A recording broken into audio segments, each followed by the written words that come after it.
conditions pour bien se mettre à l'écoute du discours sur la montagne. Ces conditions-là, je les vois dans les deux petits segments narratifs qui sont au début ou à la fin du discours. Le texte que vous avez à l'écran, ce cadre narratif est une mise en scène.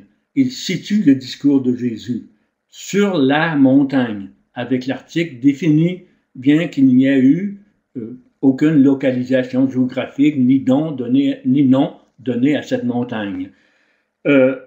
Cette montagne-là arrive à point dans le parcours de Jésus au moment où le texte dit « voyant les foules ». Quelles sont ces foules? C'est des foules qui courent après Jésus. C'est assez bizarre, des foules qui viennent de toutes les dimensions. Comment des foules qui viennent de toutes les régions de la Galilée, de la Syrie, dit le texte, peuvent suivre un seul personnage en même temps. Alors, on voit bien que c'est une mise en scène pour situer le discours de Jésus. Et Jésus, voyant ces foules qui courent après lui pour des guérisons, pour enlever toutes sortes de maux, monte sur la montagne. Il prend de la distance par rapport à cette attente des foules et il monte sur la montagne. Arrivé sur la montagne, il s'assit.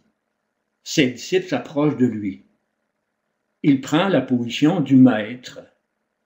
Il prend la position du maître. Peut-être que c'est ce qu'il veut faire en prenant de la distance par rapport à l'attente des foules. Donc, ce qui m'amène à dire, ces foules qui sont restées en bas restent quand même dans l'auditoire de Jésus. Puisqu'à la fin, le texte dit, et il advint, quand Jésus eut achevé ses paroles, que les foules étaient frappées de son enseignement. Frappées par son enseignement, car il les enseignait avec comme quelqu'un qui a autorité. Pourtant, cette autorité-là, ils ne sont pas frappés par ce qui a été dit, mais plus par l'autorité de celui qui le dit. C'est que, probablement, ce qu'ils ont entendu les touche, les frappe dans leur existence humaine. Hein? Ils s'aperçoivent qu'il y a quelque chose qui est intéressant, stimulant pour eux autres dans ce qui a été dit. Joignons-nous à cet auditoire pour écouter nous aussi, car l'enseignement donné en priorité aux disciples garde une destination plus large. Mais pour l'entendre dans toute sa force, nous devons rectifier nos attentes, nous dégager des contraintes de la vie quotidienne et prendre de la distance par rapport aux conceptions courantes dans notre entourage. Nous élever à la hauteur de l'enseignement donné, prendre de l'altitude par rapport à l'horizontalité souvent accaparante de notre vie ordinaire. D'après la réaction des foules, celui que nous écouterons parle avec autorité en matière de vie humaine. Il parle avec autorité en matière de vie humaine pour nous aussi encore aujourd'hui. Et le texte dit « ouvrant la bouche ». C'est bien sûr qu'il faut ouvrir la bouche pour parler, mais cela nous invite à comprendre que ce qui est dit sort d'une bouche d'homme, une bouche humaine, donc quelqu'un qui a l'expérience de la vie humaine comme nous. Voilà mon premier point, plus bref. Le deuxième point porte, comme vous l'avez déjà entendu, sur les béatitudes. Alors, si vous voulez passer le texte aux béatitudes, je vois dans les béatitudes, que j'appelle des félicitations, les attitudes requises pour une écoute appropriée du discours sur la montagne. Dès le début du discours, sans préambule ni précaution oratoire, 8 déclarations de même modèle, simplement juxtaposées, félicitent 8 catégories de personnes. Vous voyez la même formule chaque fois reprise, mais la première et la dernière, la 8e, comportent l'expression parce que le royaume des cieux est à eux et à elles. Donc, encadre ces 8 énoncés, ces 8 déclarations, et montre leur unité. Et on voit que les 4 premières sont comme résumées dans la 4e, féliciter ceux et celles qui ont soif de la justice. Ces 4 premiers, félicitations, sont félicités dans ces 4 premières des attitudes qui montrent qu'on a soif, qu'on est en situation d'avoir faim et soif de justice. Les 3 autres sont résumés dans la 8e par l'expression encore, avec la justice, sont tourmentés pour la justice. Donc, ces 4 dernières concernent des gens qui sont déjà en activité pour essayer de mettre en œuvre la justice dont parle Jésus. Nous y reviendrons plus loin sur cette justice-là.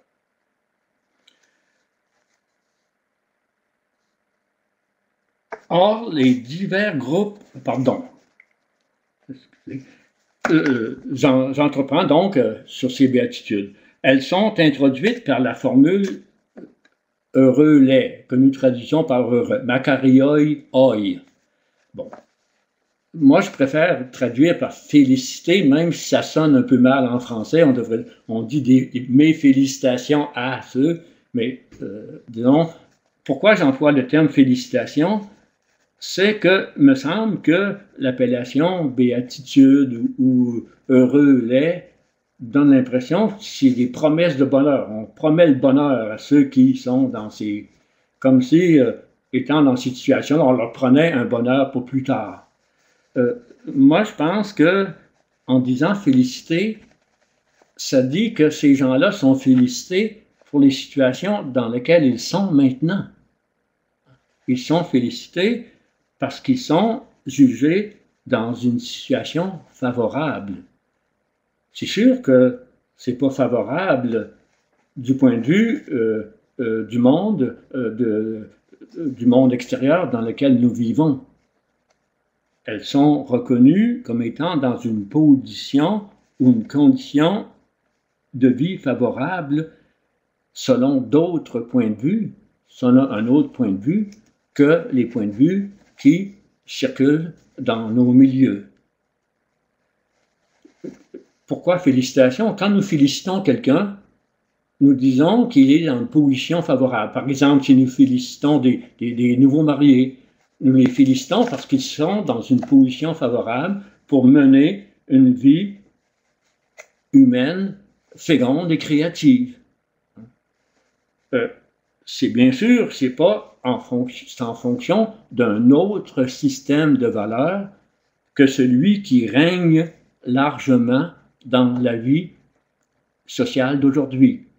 C'est en fonction d'un autre règne, d'un autre point de vue, le point de vue qui règne dans les cieux, du règne de Dieu. Le second élément de chacune des 8 déclarations explicite pourquoi les groupes décrits reçoivent ces félicitations. On prend ça parfois comme des récompenses qui vont venir plus tard. Mais si on lit bien, on s'aperçoit qu'il ne s'agit jamais d'un renversement de situation. Les pauvres ne deviendront pas riches. Ceux qui ont faim et soif de la justice, Jésus ne dit pas qu'ils vont obtenir la justice. Donc, qu'est-ce que ça signifie, cette deuxième partie? Si Jésus déclare avantageuses ces conditions de vie vues comme malheureuses dans nos milieux, c'est qu'il les évalue en regard de l'heureuse annonce du règne de Dieu, comme je viens de le dire. Là, en effet, dans la première et la 8e déclaration, on voit que c'est en fonction du règne de Dieu que sont faites ces félicitations. C'est du point de vue du royaume des cieux que les valeurs sont déterminées.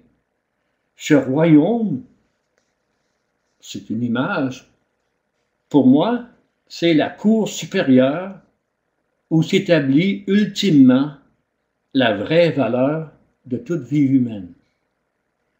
Comme des nouveaux mariés qu'on félicite, les félicités de Jésus sont dites dans une position favorable. Pourquoi? Pour mener une vie ajustée au règne de Dieu. Dans leurs diverses situations présentes, ces personnes sont déclarées aptes à entendre l'annonce du royaume des cieux, à désirer ce règne, à s'y ajuster.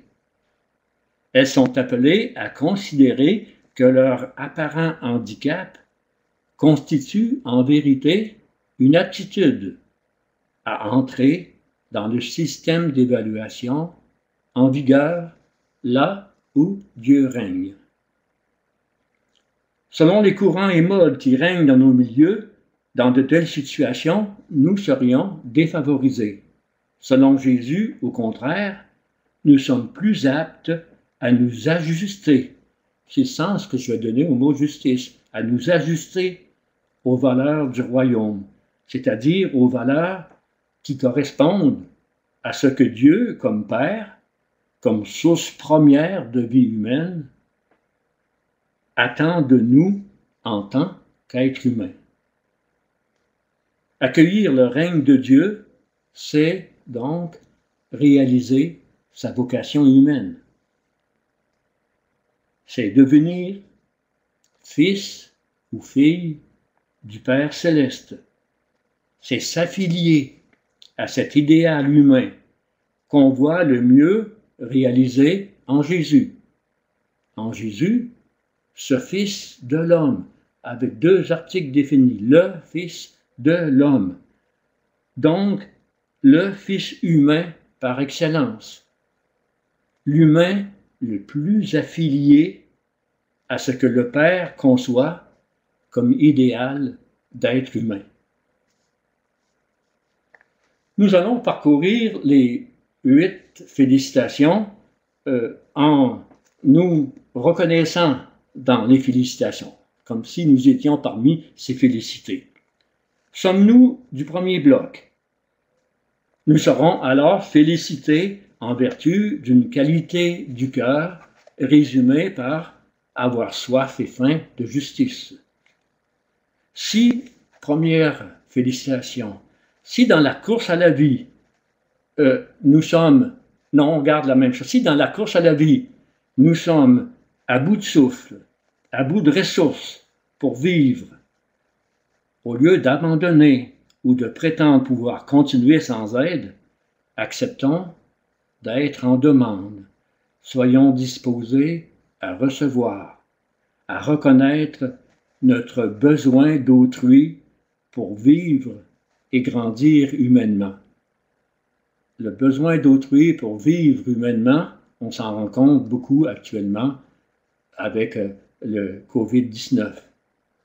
Cette disposition du cœur fait que nous ne ressentirons pas notre situation de pauvreté comme une privation stérilisante.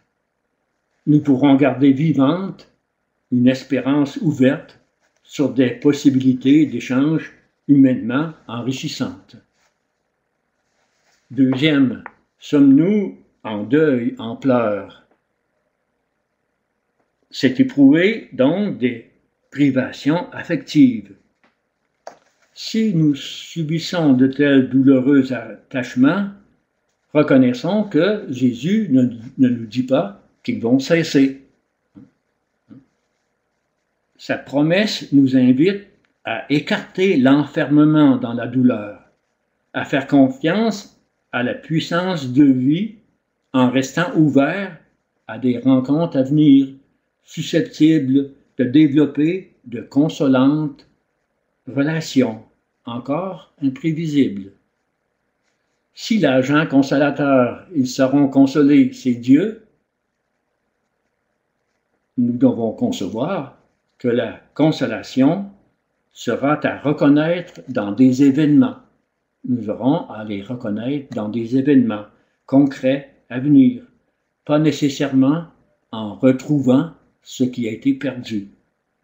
Les manques affectifs vont rester éprouvants, mais ils ne doivent pas ruiner tout espoir d'une future riche vie humaine. Être doux ou modeste, c'est tout le contraire d'être agressif ou prétentieux. Troisième félicitation.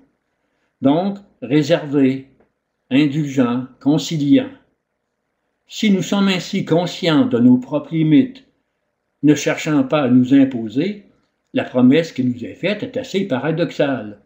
Recevoir la terre en héritage. Alors que nous avons tendance à ne pas réclamer, nous est promis un héritage qui s'étend aux dimensions universelles. Cette terre promise n'est sûrement pas un domaine dédié à la conquête et aux revendications. Si elle nous est léguée en héritage en tant que modeste, c'est qu'elle est appelée à devenir un milieu de vie où les modestes vont se sentir chez eux. Ces trois félicitations sont résumées par avoir soif et faim de justice. Celle dont Jésus parle déborde largement le domaine légal et judiciaire. Elle advient quand nous vivons comme Dieu le veut, c'est-à-dire selon l'ordre du monde créé par Dieu. Par rapport aux autres, par rapport à la nature, nous avons à nous ajuster à la mesure de l'ordonnance créatrice. À l'inverse des gens qui se croient pleinement satisfaits quand ils sont rassasiés et repus des biens de ce monde, nous sommes prêts à rester en attente d'une justice qui se mesure au projet divin. Dans des situations communément vues comme malheureuses, nous espérons fermement réussir une vie humaine durable. Je passe au second bloc. Le second bloc concerne davantage les conduites et comportements dans le domaine communautaire. Les personnes félicitées sont déjà actives dans la mise en œuvre de pratiques qui montrent qu'elles ont soif de justice.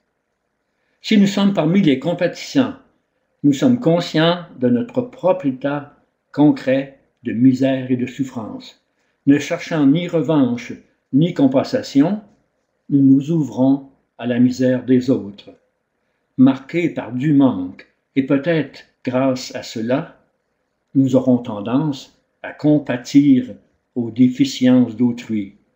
Notre pratique pourra alors devenir contagieuse. C'est significatif aujourd'hui. Nous éveillerons la compassion dans notre entourage. En étant compatissants, nous allons développer la compassion. Nous allons rendre la compassion contagieuse par des contacts interpersonnels. Sommes-nous des cœurs limpides? L'autre, dans nos rapports avec les autres. Le cœur, ici, c'est le centre émotionnel, décisionnel en nous. Et la pureté, c'est autre chose que la pureté morale ou la pureté rituelle. Cette pureté-là, c'est le résultat d'une simplification qui élimine tout ce qui pourrait détourner de l'essentiel et embarrasser le regard transparent sur autrui. Si nous sommes sans mélange du point de vue du cœur, simples et droits intérieurement, nous serons capables d'entrer en de saines relations avec les autres. Alors, la promesse de voir Dieu paraît un peu utopique. Qui peut voir Dieu?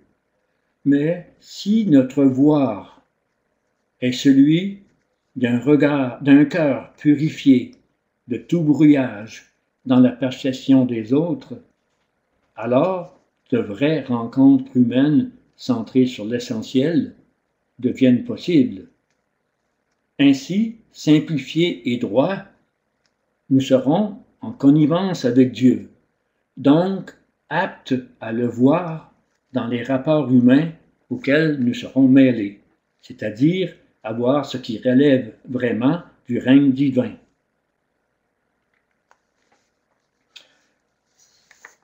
Je vais essayer de passer un petit peu plus vite. Ça arrive un peu à la conclusion. Les dispositions félicitées, j'en saute une, là. Les dispositions félicitées sont de nature à générer des rapports sociaux plus humains dans notre communauté. Pourtant, elles peuvent nous causer du harcèlement, des persécutions, comme on dit habituellement. Nous recevrons de l'opposition de multiples façons et nous serons tentés de nous rallier aux vues courantes qui cherchent des satisfactions bien différentes de ce que proposent les félicitations de Jésus. Ces félicitations nous encouragent quand même à persister dans la réalisation de notre vocation humaine affiliée au Père céleste. Notre endurance deviendra un témoignage fécond, apte à générer entre les hommes et les femmes une meilleure qualité de vie humaine. Je termine donc par des conclusions sur toutes les félicitations. L'ajustement au règne de Dieu demande une radicale conversion, un changement d'esprit. Nous devons consentir à nous détourner de tout ce qui est valorisé spontanément dans la société ambiante, à nous distancer, à prendre de l'élévation par rapport aux modes véhiculés dans les courants médiatiques. Admettre qu'on est dans une position favorable quand on est démuni, socialement défavorisé, c'est reconnaître qu'on a besoin des autres pour vivre humainement. On a besoin des autres pour vivre humainement. C'est rester en quête de ce qu'on ne peut que recevoir de l'ouverture aux autres et à l'autre qui est l'auteur de la vie. Voilà la disposition fondamentale qui est félicitée. Si nous entretenons toujours un désir toujours ravivé d'ajuster notre cœur et notre agir au projet divin, les promesses de Jésus nous assurent d'être comblés, non de biens matériels et d'honneurs de toutes sortes, mais d'une vie humaine capable de traverser la mort. Une récompense donc semblable à celle de Jésus, une vie capable de traverser la mort. Cette récompense dans les cieux est donc n'est pas pour l'avenir, elle est pour le présent. Vivre une vie humaine capable de traverser la mort. Si nous reconnaissons destinataires des félicitations, nous recevrons la vocation d'entrer dans l'aventure qui découle de leur écoute active. Le discours dit « être des vous à contre-courant de l'entourage mondain, c'est être instaurer celle de la terre et lumière du monde. » Ce ne sont ni des honneurs, ni des prérogatives, mais une responsabilité. Ne pas se dissoudre dans la société ambiante, mais l'imprégner d'une saveur irremplaçable due à l'écoute de l'enseignement sur la montagne. Ne pas seulement refléter les conceptions courantes, mais porter et répandre l'éclairage, la lumière, l'éclairage de la parole reçue, pour en faire reconnaître la source dans le Père céleste, là où s'enracine toute authentique vocation humaine. Voilà, c'est mon deuxième point. J'ai pas trop regardé l'heure, je sais pas comment il me reste de temps. Je vais essayer de faire la suite dans une quinzaine de minutes, si on ne veut pas trop retarder. Est-ce que ça va comme ça? Bon.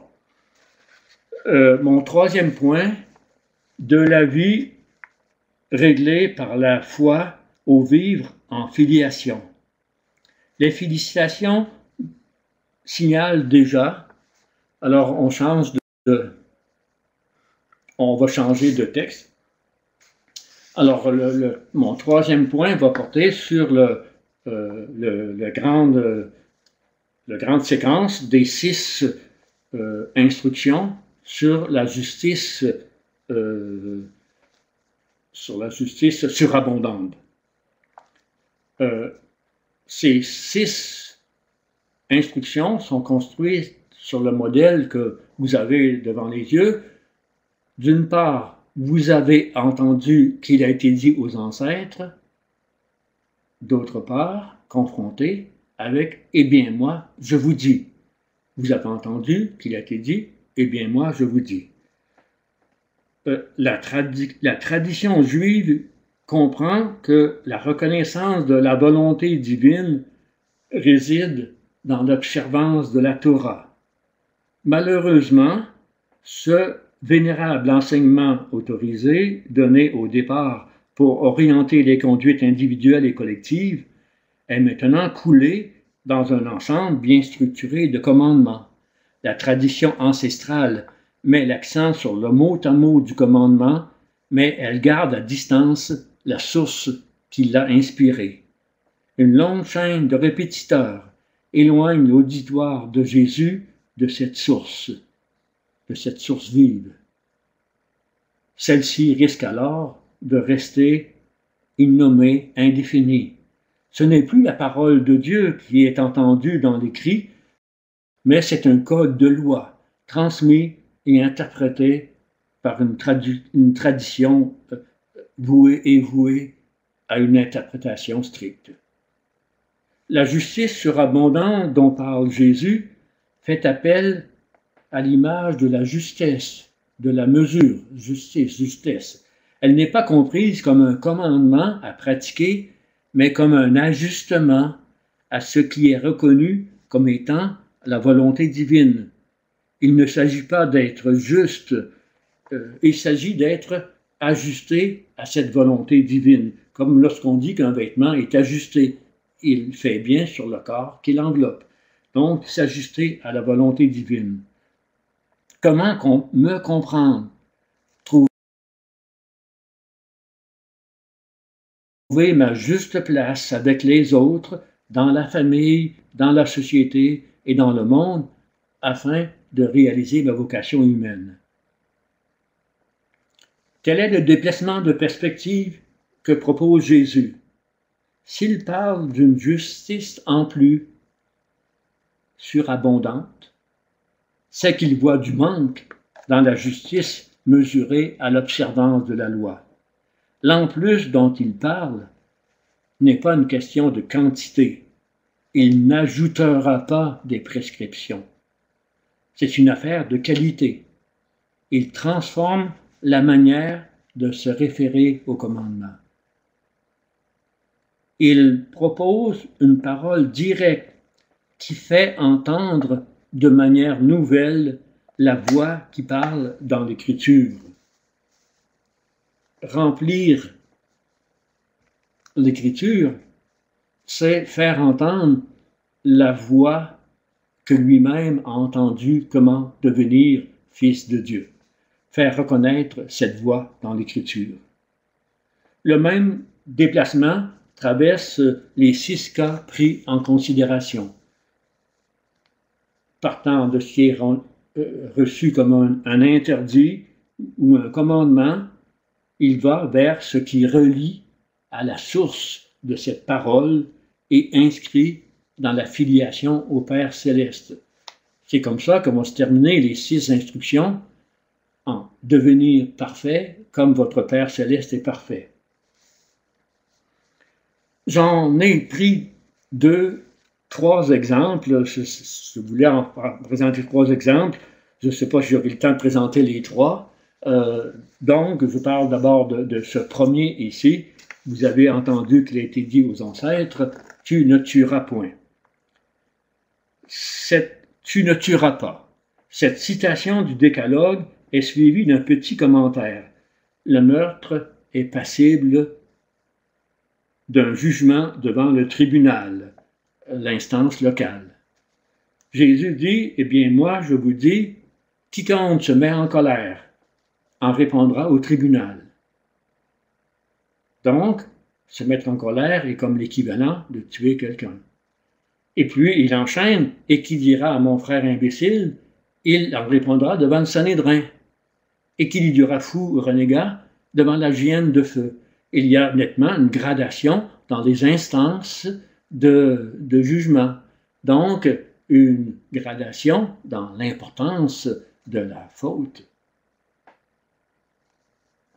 Vivre les uns avec les autres constitue une dimension essentielle de la vie humaine.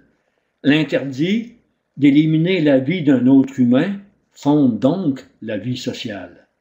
Sans la coexistence avec autrui, sans des rapports équilibrés entre les humains, l'humanité deviendrait une jungle dominée par la violence. Voilà pourquoi le commandement n'est pas abrogé. Ce n'est cependant pas suffisant. Ça ne montre pas comment vivre. Ça n'apprend pas à vivre avec le prochain. Jésus oriente l'attention vers ce qui pousse à tuer, car le meurtre prend racine dans une pulsion de colère. Celle-ci surgit quand l'autre n'est pas ou ne fait pas ce que j'attends de lui, quand il résiste à la satisfaction de mes besoins. Sa résistance m'avertit donc que j'ai affaire à quelqu'un qui a une certaine consistance, qui a le droit d'exister lui aussi comme il l'entend. Mon tort n'est pas d'éprouver un mouvement de colère, mais de me laisser emporter par un désir de domination sur l'autre qui va jusqu'à vouloir l'éliminer s'il maintient sa résistance.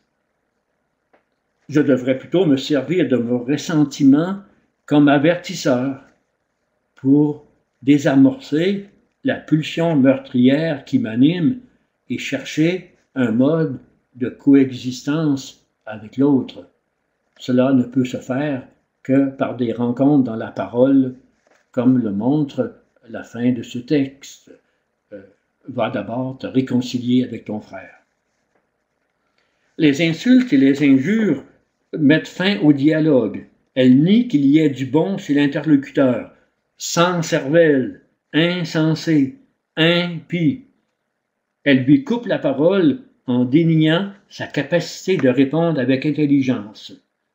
C'est une manière de nier l'autre dans son humanité. Ça m'empêche de le considérer donc comme une personne autonome avec qui je pourrais m'entretenir. Les propositions de Jésus remontent donc à la source capable d'engendrer des relations personnelles plus saines entre frères et sœurs humains. Elles le font en pointant en aval du meurtre ce qui, dans la tête et le cœur, amorce la destruction du frère ou de la sœur en tant que personne authentiquement humaine. À partir de ces considérations générales, Jésus aborde,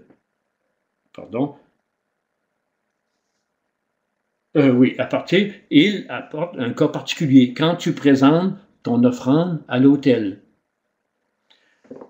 Dans la perspective accordée par Jésus, ce n'est pas moi qui ai un grief envers le frère. Le conflit, vient plutôt d'une insatisfaction du frère. Il n'est pas question ici de savoir qui a tort et qui a raison. Jésus affirme nettement qu'il me revient à moi d'entreprendre la démarche de réconciliation avant de porter mon offrande à l'autel. La réconciliation avec le frère ou la sœur en cas de différend doit précéder l'acte cultuel. Cette demande fait comprendre que nos pratiques cultuelles ne doivent pas servir à masquer les conflits que nous entretenons, ni à effacer nos éventuels manques envers nos frères et sœurs humains. Loin de nous donner bonne conscience, la pratique religieuse devrait aviver la mémoire de ces manques pour que soient restaurées des relations cordiales entre frères et sœurs. La réconciliation avec le frère ou la sœur en humanité, voilà l'offrande prioritaire apporté à l'autel. Je passe maintenant à l'autre. Je vais essayer d'aller encore un peu plus vite. Je vais juste parcourir mon texte. J'avais prévu pour 50 minutes, 1 heure, alors je vais accélérer.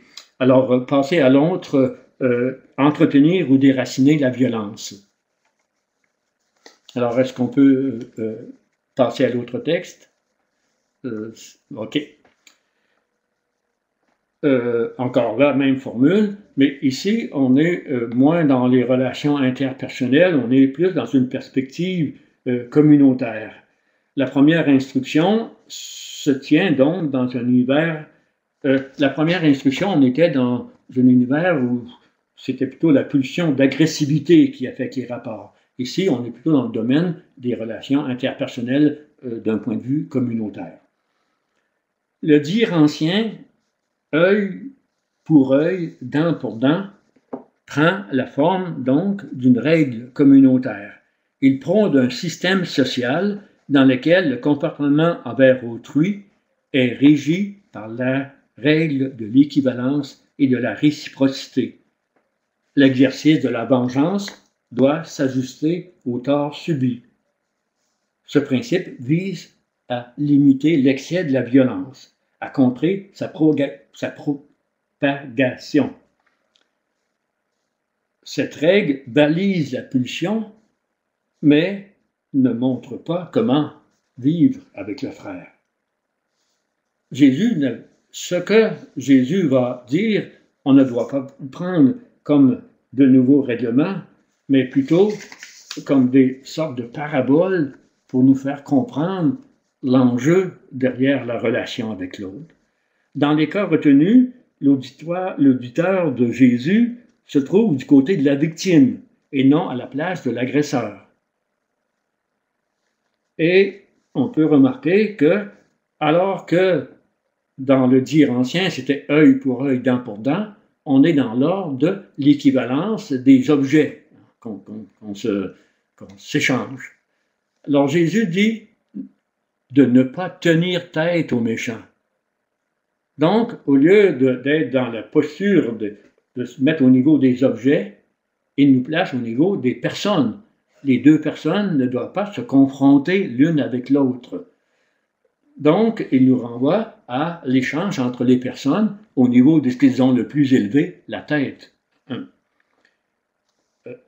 Tenir tête, ce serait demeurer dans la confrontation. Donc, on ne doit pas rester à une affaire de mesure dans le coup reçu et rendu, mais passer à la considération de ce qu'on est en tant que personne humaine. Dans les 3 cas envisagés, donc, ce ne sera pas des règles à observer, mais à comprendre cet enjeu-là. Quelqu'un te donne-t-il une tape sur la joue droite, tends-lui encore l'autre. Ce n'est pas la réaction spontanée. Mais la réaction spontanée de répliquer, au fond, qu'est-ce qu'elle ferait? Elle enverrait une autre réplique, et ce ne serait qu'entretenir la violence. Au contraire, faire preuve de maîtrise, encaisser le coup, montre qu'il y a derrière la joue giflée une personne qui ne veut pas être réduite à un corps frappé, une personne capable de traiter en humain avec l'agresseur. C'est montrer la possibilité, ce n'est pas une garantie, d'un questionnement chez l'auteur du coup violent. Peut-être prendra-t-il conscience du caractère inhumain de son geste. C'est un premier pas pour sortir du monde de la violence. Quand Jésus a été frappé, dans le texte de Jean, il n'a pas tendu l'autre joue. Il a dit « Pourquoi me frappes-tu » Sa réplique est une invitation à parler. Le remède à la violence réside dans la décision de se parler. Bon, à l'exemple de la gifle, Jésus ajoute 2 autres cas. Si quelqu'un veut te faire un procès pour une tunique, laisse-lui ton manteau. Si quelqu'un te requiert 2000, fais 2000 avec lui. Dans les deux cas, il y a un excès du don qu'on fait sur la demande qui nous est faite.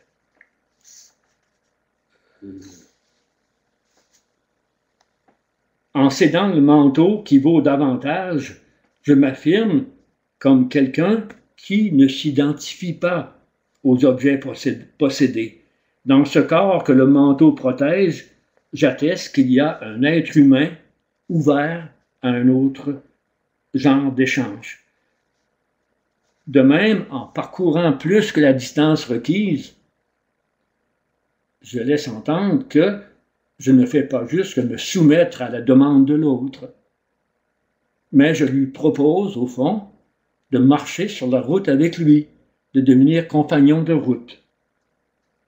Peut-être que ça peut conduire à cela. Il faut y croire que c'est possible, mais ce n'est pas garanti. En résumé, ne te laisse pas réduire au coût reçu. Garde de la distance par rapport aux vêtements convoités. Donne plus que requis. À qui te demande, donne. Tu te comporteras alors comme une personne qui demande à entrer en relation autrement que par l'avoir et la dépendance. Les exigences de Jésus paraissent utopiques, elles le sont, si on les prend comme des directives pratiques. Si cependant nous prenons au sérieux son invitation, les rapports d'agressivité et les situations de dépendance servile pourront éventuellement se transformer en rencontres égalitaires, favorisant la croissance en humanité. J'avais une troisième instruction sur les ennemis. On peut la mettre à l'écran, je vais en dire 2 mots, puis on va passer à une conclusion. Alors, OK, aimez vos ennemis. Alors, je voudrais juste faire remarquer qu'ici, c'est au pluriel, alors que le commandement ancien, tu aimeras ton prochain, et la réplique ici de Jésus, aimez vos ennemis et priez pour eux. Donc, on est au pluriel, et toute l'instruction est envisagée du point de vue de collectivité. Les ennemis, c'est les ennemis collectifs, puisqu'on parle aussi, priez pour vos persécuteurs. Donc, on est ceux qui nous persécutent en tant que disciples de Jésus dans le contexte. Donc, on est dans une perspective de collectivité. Et comme Jésus, c'est normal d'avoir des ennemis ou des persécuteurs si on se tient debout. Donc, mais Jésus, au fond, nous invite, c'est pousser au bout, au fond, la sortie du système d'égalité. C'est pousser au bout la relation avec l'autre sur le système du don. Faire que même dans celui qui nous persécute, il y a quelqu'un qui possiblement pourrait vivre, peut chercher à vivre humainement sa vie, à sa façon. Donc, c'est l'orientation de cette collectivité, de cette instruction ici. Et je termine avec 2 paragraphes de conclusion. La loi de Moïse était sage.